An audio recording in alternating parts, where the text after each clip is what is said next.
Nice and slow. Nice and tight.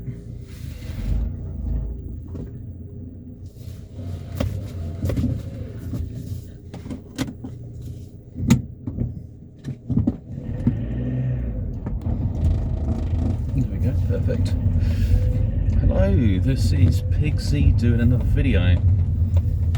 I try to find something more interesting. I can get caught up in the mainstream stuff because I've researched certain topics and get pulled into it. I think it's quite interesting, currency and value, and our psyche and how we operate.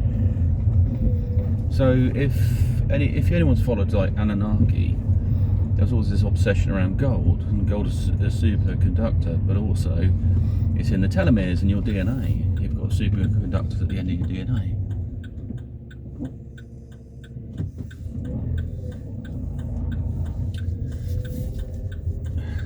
So it's been highly sought for a lot of different reasons. It's not just it looks pretty.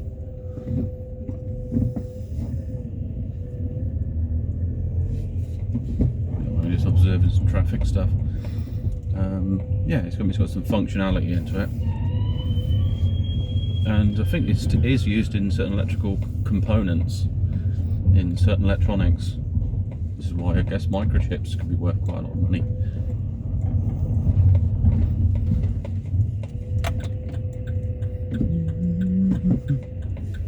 Because they can have gold connectors.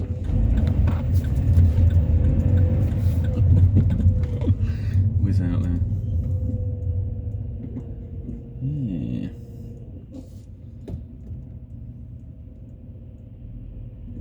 Crumbs. Trying to get around everyone. So yeah. Anyway, coming back to topic, just because there's so many people around. I'm just observing them, and also I don't mind doing videos. I love doing videos actually, but I don't seem like too crazy. It's like at a red light talking to myself. So anyway, so these rare minerals like superconductors have always been worth lots and lots of money, but they're also, from a biological standpoint of view, there's a connection to us anyway. This is why they're valuable. They might be the key to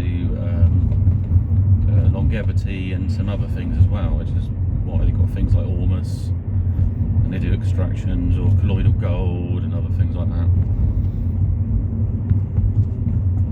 And there's also some other ways of boosting minerals. You can use plants as filters as well, so if you put minerals into soil, the plant will filter out useful stuff.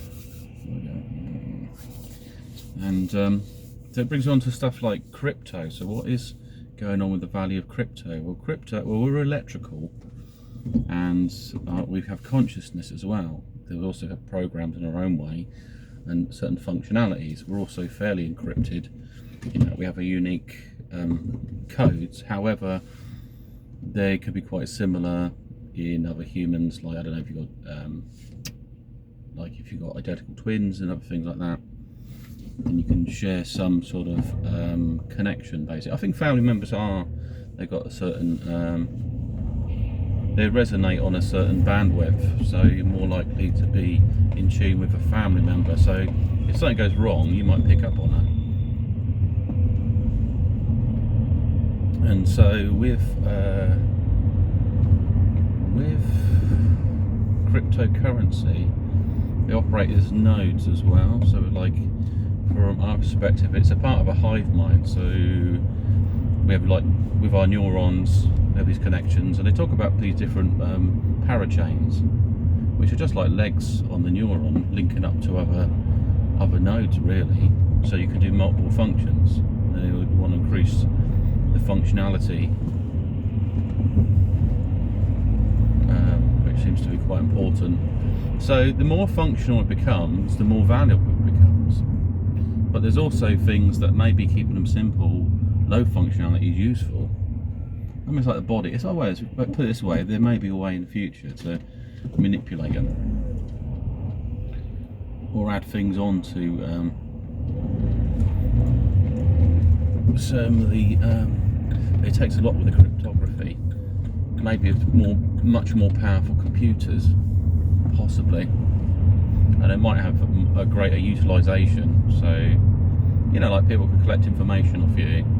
It would leave a signature or something like that. There might be some ways to receive information, or where you're sending it to. You know, you could send, so you can pick up a wallet address and send something else there. So there might be other ways into that. But however, with the it's like a virus protector with the cryptography on the currency, the cryptographics, having something that's encoded,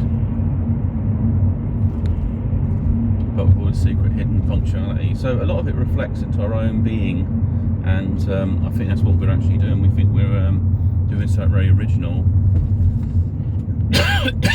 but we're building on nature, really. You know, it's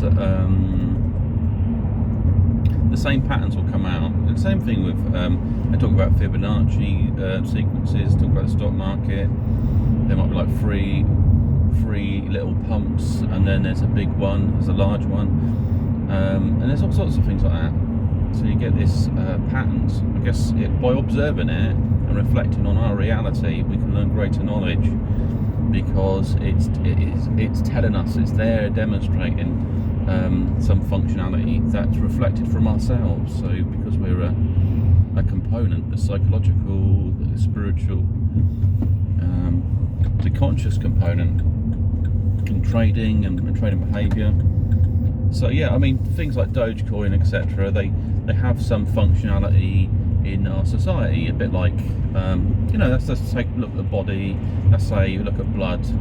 You know, it's actually been set up so it's less hackable, and so you could use it in something that you'd feel maybe a bit more, I don't know if necessarily at risk, or you could trade for smaller items. I mean, there's going to be no great loss there, you know.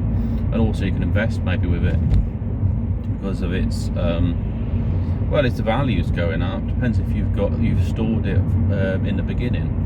So it brings me on to some of my own things. The Safe Moon's booming at the moment. It's pulling back, but I put about £100 into it, maybe slightly more, and it did double in value last night, and then it's done a bit of a retrace. And as it's used, it's got an internal tax which puts 5% of the trade someone sells out for fiat currency or maybe another crypto, they end up the 5% of what they've exchanged goes back into the system for the holders. Another 5% goes into some sort of void wallet. I think it's to reduce the quantity on the market and thus increase the value. So it automatically increases the value by selling it. It doesn't lose, because otherwise somebody sells 1 trillion coins, they suddenly have a shock. They can shock the system. I mean, same like with Bitcoin. I mean, Bitcoin come to a point, and it come to the highest point it can be, people just sell out. They'd sell because they want that money to use it, or not unless they can trade in Bitcoin. Then they're quite happy with that, or they'd move into another hole looking for other opportunities. And they're all going up, and kind of like I'm sat on the side watching some of my projects, because I've got one that's locked in for 45 days, and I put some money to Safe Moon to see what happened there, and I don't regret that, because I've got 30 million tokens, and maybe in 10 years time I might have £30 million. That'd be interesting. I'd do a video and say, yep, it would work out, or who knows, you know, it could be. But if it goes up to a certain point, like I could buy a house or something, I might trade in on that.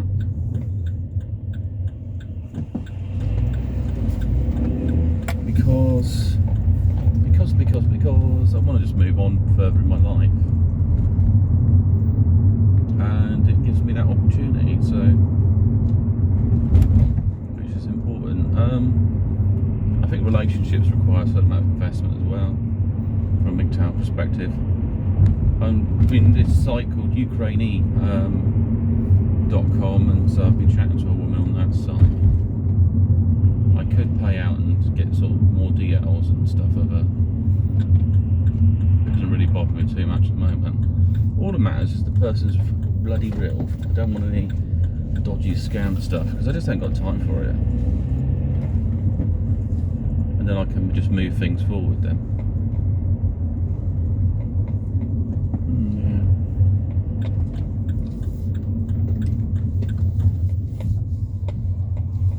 Keys right up me bum. Yeah, so anyway, it's worth looking into if you're into Slavic women. Otherwise, it's a case of setting up some money and do some travelling or reduce my hours at work. You know, I still work, I just want to work less. Anyway, this is Pixie signing off. Have a great one and speak to you soon. Bye.